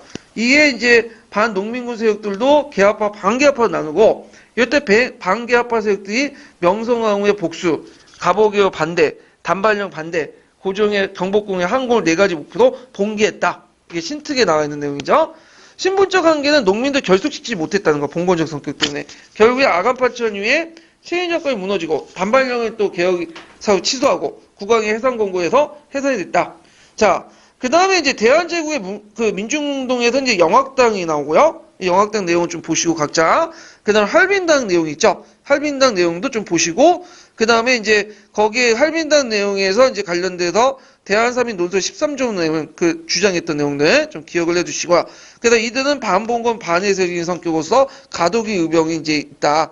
그래서 이제 있고, 그 다음에 남학당이라는 게 있는데, 남학당은 동학과 비슷한 시기에 충청도 전라도에 있었던 이제 유포한 종교로서 후천세계와 문명나와의 개벽사 아마 미륵불 그 하신하고 관련된 종교 같아요. 그래서 이 남학이라는 게 있었고요. 그 다음에 이제 제주도 그 방설친에 나와서 남학당 관련돼서 제주도 하전민을 중심에 일어난 일이 있었다는 거. 그래서 그 당시 이제 제주도에 독자적인 국가까지 만들려고 했다. 그리고 독립국가 국가건설은 추상적 복구적 형태로 나타날 뿐 근대적 지향의 내용이 없었다. 뭐 이건 나올 것 같진 않은데 그 이재수의 나는 좀 외워두세요. 이거 예전에 한번 영화로 또 만들어지고 그랬거든요. 제주 농민 행제의 선구주자고 프랑스 신부의 건의에 등했고 일부 천주의 황폐를 보니까 일어났고 그때 이제 그 제주민들이 그 뭐냐면 육지민으로부터 좀 차별을 많이 받았어. 근데 그 과정에서 이제 역둔촌 조사차 내왔던 내장원 소속의 봉쇄관이 그 당시 가중한 조세를 하려니까 그거에 대해서 또 조세 수칙화에서 생긴 이건 천주교인들만 나눠주니까 이거에 대해서 이제 일어난 거죠. 그래서 그 당시 천주교인들과 제주민들과 충돌이 나서 이재수든 주민들이 제주성을 함락하고 결국 천주교든 600명에서 700명을 살해한 사건이다. 그러니까 반기독교 운동이라 보시면 돼요. 물론 나중에 진압당했지만 의인은 궁극적 항시 유지의 개혁사회에 대한 반발.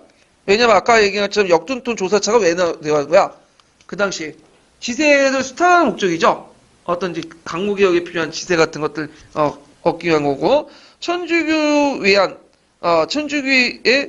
천주교의화된 그 제국주의 세력의 경제적 문화적 침투의 저항. 그러니까 천주교를 매개로 제국주의 세력이 침투해 오니까 그거에 대한 반발. 그 당시 천주교라는 게 순한 종교가 아니었죠. 일종의 뭐예요? 제국주의 앞잡이였죠. 이건 나중에 제국주의 시대 좀 얘기할 텐데. 자, 그 다음에 중개의병을 을사병호의병이라고 하죠. 뒤에 넘어가서.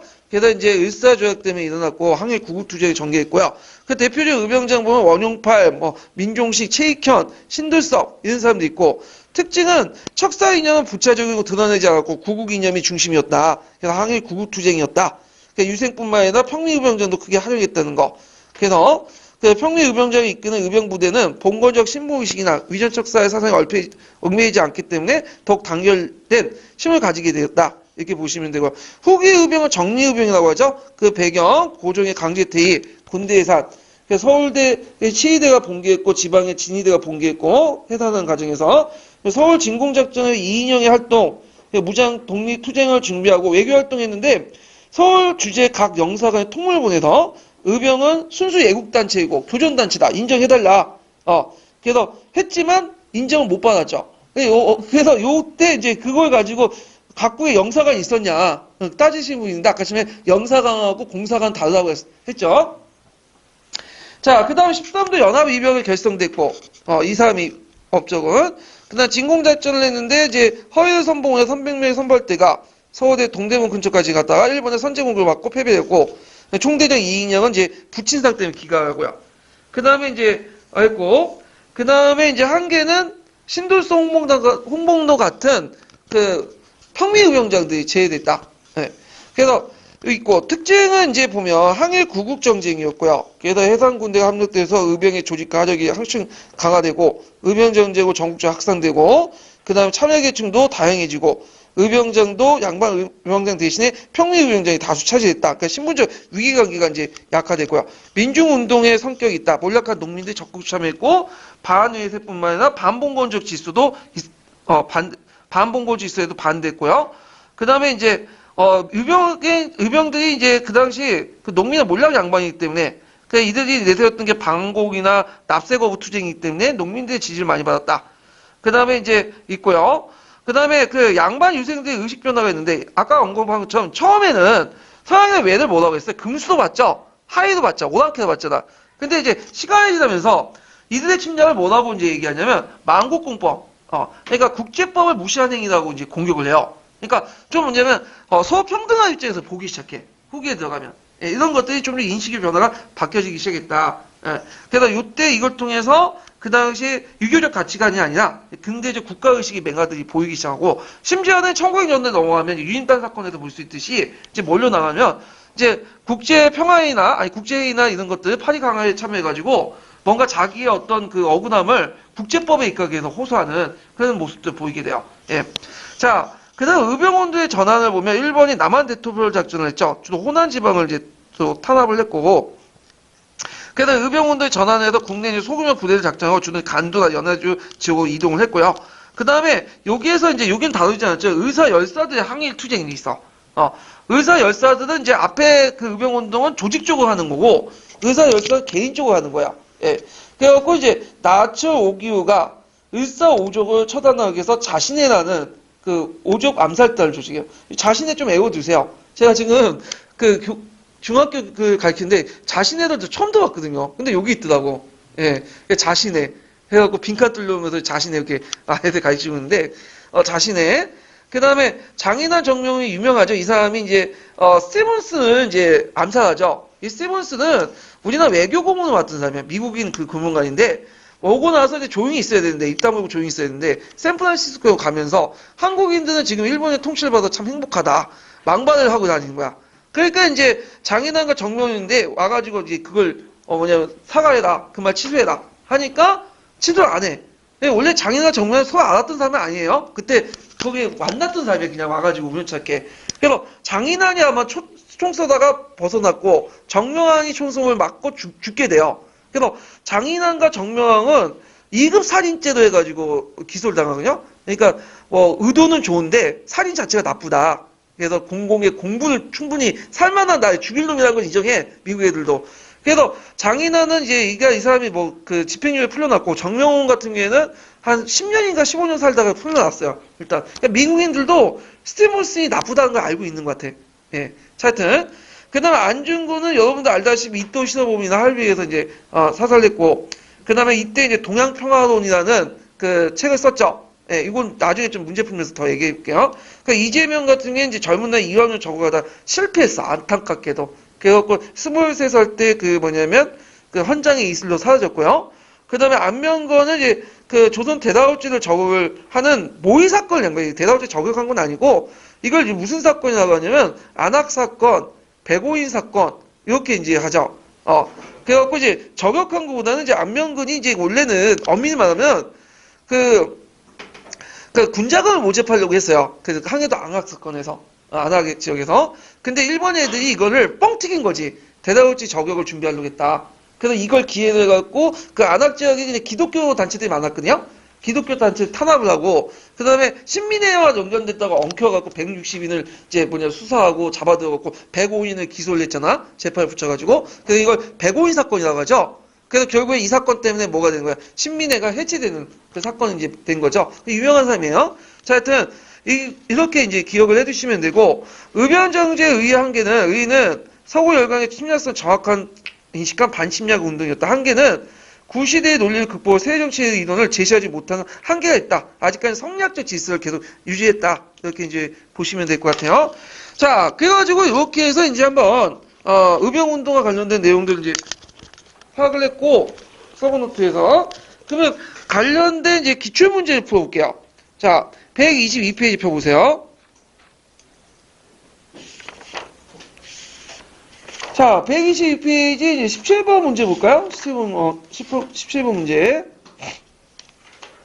자, 보기는 의병전쟁에 관련된 연포다. 각 시기마다 그 의병에 관한 설명을 오는 것은 이렇게 있는데, 자, 여기 보면 기읒, 을미사변을 계기로 해서 시작되어 대한제국 수립 때 전국적 학대였다. 기읒과 관련된 1895년 그 기억 중에 을미의병인데 전국적 학대된 것은 이거는 전국적 의병은 뭐예요? 전미의병이죠. 전미 후기 의병이 틀리고 그 다음 13도 연합부대가 의병부대가 조직되어 서울 진공작전을 펼쳤다. 서울 진공작전을 펼쳤던 것은 정미의병 때죠. 1907년 이후에죠. 틀리고 그 다음에 이제 의병 지도부들은 평민세의 진출이 많아지고 본격적인 의병 전쟁이 이제 시작됐다. 자, 요거는 답이 맞죠. 디귿이 이제 해당하는 시기가 이제 보면 1907년 이후부터 1905년 이후니까 정미의병에 해당하니까 맞고. 그 다음에 일본의 토벌작전으로 그 만주의 독립투쟁이 전환됐기 때문에 1910년대 이후에요. 국내 활동이 전무했다. 요게 키워드 틀린 게 뭐예요? 전무죠. 무조건 극단적인 말하면 다 틀린 거야. 네. 전무가 아니라 거의 없었다. 마지막 의병장이 있었다고 했죠. 그래서 최응원이라는 사람이 있었고 독립의원부 활동도 있었죠. 1914년, 15년까지 있었던 거니까 답이 틀린 거예요. 자, 그 다음에 18번 문제 볼게요. 다음은 항일 의병 전쟁 시기의 구분에 관한 간략한 이제 진술이다. 읽고 물음에 답하시오. 이렇게 했는데 거기에 보면 이제 한말 항일 의병 전개에서 정기 의병이 을미 의병이 나오고요. 그다음 중기 의병이 을사 의병, 그다음 후기 의병이 정미 의병, 그다음에 전환기 의병 이렇게 이제 네 개로 나누는데 각 단계의 의병의 이념, 조직, 활동의 측면에서 일정한 차이를 쓰시오. 여기에서 이제 전환기 의병이라는 거는 이제 1919년에서 1914년인데 이건 아마 이 뜻일 것 같아요. 그 국내 의병이 옮겨가서 이제 어쪽으로 국외 의병으로 이렇게 그 대외적인 어떤 밖으로 나가서 연해주나 이제 이런 데서 활동하는 의병들 얘기한 것 같아요. 자, 거기에 이제 내용을 보면 의병 활동의 공백기를 보이는 1900년부터 해가지고 그 다음에 1904년 무렵까지 충청도 내륙 내포 지역, 그러니까 아마 이게 내륙 지역인가 그런 것 같은데, 내륙 지역이나 소백산맥 부근의 전라도, 납동강, 경상도 지역에서 이제 활동했던 반봉건 반활동에 벌친 무장 투쟁 단체로서 대한삼인 13조문을 그 요구 조건을 발표했던 단체이든가 이 단체가 의병전쟁 발전 단계에 차지하는 내용을 쓰시오. 이렇게 했거든요. 자, 여기에서 이제 단체 이름은 뭘까요? 단체 이름은 할빈당. 여기에서 그 의의를 쓰는 게 아니라 발전 단계에서 차지하는 의의죠. 그냥 의의라고 쓰면 반봉건 반예술적 특징을 가지고 있다. 이걸 쓰시면 되는데 여기 의병운동이니까 10년 동안에 이제 뭐냐면 을미의병과 의사의병이 이제 10년 동안에 의병 사이의 부재를 받고 가도기적 성격을 갖고 있다. 이렇게 보시면 돼요. 가도기적 의병 성격을 가지는.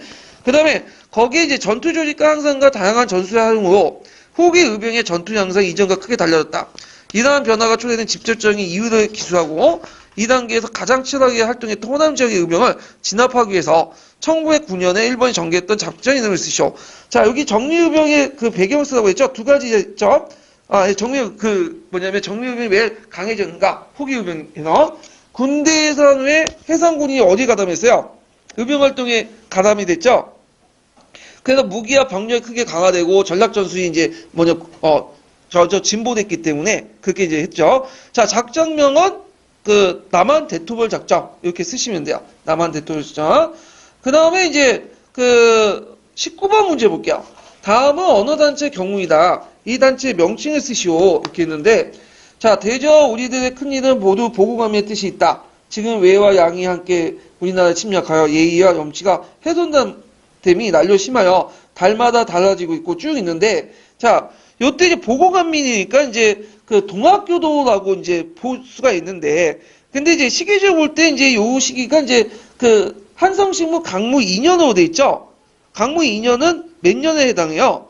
1898년이야. 이미 동학교도들은 뭐야? 진압된 상태였죠. 그러니까 동학교도들이 계승한 단체라는 걸 쓰죠. 뭐 보고감민이 이런 말이 나오니까. 그러면 영학당하고 할빈당인데 근데 시기적으로 아직까지는 할빈당이 활동 시기는 아니에요. 1900년 넘어가니까. 그러면 1898년에서 99년까지 활동했던 그 단체는 어떤 단체일까요? 이거는 요거는 이제 영학당이죠. 이렇게. 그래서 거기 한성신문 강무 2년 이게 단서예요. 그래서 이거는 좀 약간 그 연대표를 정확히 좀 아시는 분들이 이제 풀 수 있을 것 같은데 이게 이제 이 사료가 어디 나와 있냐면 그 푸셈에 나와 있어요. 신푸셈에. 예. 근데 심포샘은 이게 잘못된 게 뭐냐면 한성신문 강무 1년으로 돼 있어.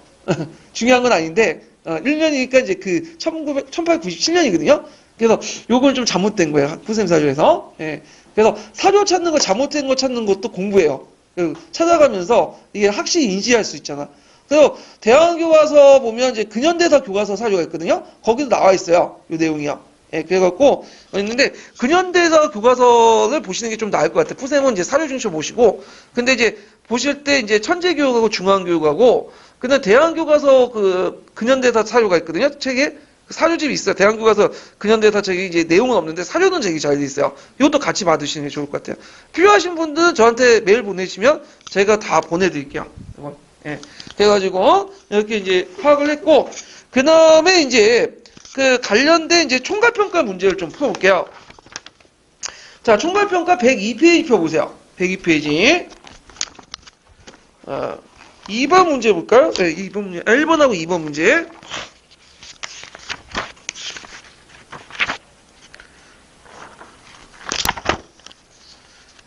자, 다음 기획지역에서 의병활동이 많았던 배경을 쓰고, 그 다음에 이제 니은 내용과 관련된 1번군의 작전 명칭을 써보고 이 작전이 의병운동 방향에 미친 영향을 서술해 보시오. 이렇게 했거든요. 자, 거기 항해 동남부 및 경기 서북부 일대, 강원도와 충청북도 및 경상북도 경계부근, 그리고 섬진강 이서지방인 전라북도와 서남부 및 전라남도. 전라도 지역이죠. 전라도 지역이 제일 많았던 것은 동학농민 운동의 항해 의지가 높았고 일제 경제 침탈이 제일 많았던 지역이기 때문에 이렇게 쓰시면 되고요. 그 다음에 니은과 관련된 그건 일본군 얘들이 쓴 거예요. 지금 보고서인데 완전평정, 이건 누가 평정? 의병운동 평정했는데 이때 작전 명칭은 남한 대토로 작전. 그다음 이것이 이제 미친 것은 의병의 국내 활동이 어려지고 이후 일부 의병들이 만주나 연안 지역으로 이동하면서 무장 독립투쟁을 전개했다. 이렇게 쓰시면 돼요. 그 다음에 이제 2번을 보면 다음 작전 전개했던 의병분대의 명칭을 쓰고 이 작전에 보여준 의병군대 기반의 한계를 서술해 보시오. 그 다음에 밑줄친 조약을 계기로 일어난 그 의병의 특징을 밑줄친 조약 내용과 관련되어 서술해 보시오. 자, 여기에서 이제 그 군사적 허위라는 사람이 나타나죠. 그러면 이 허위는 이제 유생의병장이고 13도 창의군 이끌었던 사람이잖아요. 1908년에. 그러면 의병부대는 13도 창의군, 13도 연합부대 이렇게 쓰시면 되고, 자, 기반의 한계가 뭘까요? 평미의병장을 배제시켰죠. 신돌성과 홍봉동 같은 거. 대중적 기반을 확보하지 못했다는 거. 그 다음에 이제, 여기 정미의병의 특징을 쓰시면 되죠. 이때 이제 의병의 정미 7조약 때 이제 관련된 신여각인데, 이때 해산된 군인들의 의병에 합류하여 의병 조직과 하적이 강화되고, 의병정제 형태로 발전됐다. 이렇게 쓰시면 돼요. 자, 그 다음에 이제 볼 게 뭐냐 하면, 106페이지 펴보세요.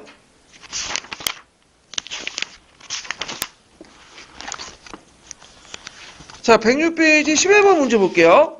다음 단체의 명칭을 써보고 이 단체가 내었던 두 가지를 쓰시오. 그리고 이 단체의 역사적 의의를 서술해 보시오. 자, 여기 이제 그 호남 고부 등 여러 고을에서 인답이 궁장토에 편입되면서 서로 모여 억울함을 부르짖더니 무기를 가지고 무리들 불러 크게 반란을 형성해주었다. 그들의 본길 원이 듣건대 각 군수의 이익을 취하고자 농민들 간여부터 공률 헛값을 사들고 쭉 있는데, 자, 이거는 이제 뭐와 관련된 내용이냐면 영학당이야. 1번은 뭐와 관련, 가는 뭐와 관련, 군전학파. 예, 왜냐면 군전사가 와가지고 이제 땅을 뺏고 그러니까 그런 것들이 이제 반발하게 되는 건데, 자, 이때 내었던 건 보고관 및 척외양. 여기 사료 나왔죠? 기출사료 나왔던 거? 그거 연결시켜서 보시면 돼요. 그 의의는 뭐냐, 여기는 그냥 단체 역사적 의의죠. 그러니까 요 역사적 의의는 반봉건 반외에서 쓰시면 돼요. 그런데 의병 운동 단계에서 의의를 쓰면 을사의병과 을사의병과 을미의병을 메꿔주는 가도의병이다 이렇게 쓰시면 되고요. 예, 그래서 문제 방향에 따라 좀 다르게 이제 해석할 수 있는 그 여지가 있어요. 자, 그 다음에 이제 여기 106페이지죠. 108페이지 펴볼게요.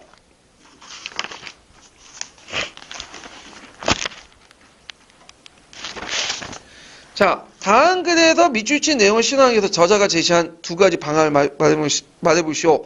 그래서 이 내용은 이제 뭐와 관련된 거냐면 동양평화론이에요. 이 동양평화론은 처음에 누가 제시했냐면 그 이토 시도부미가 제시했어요.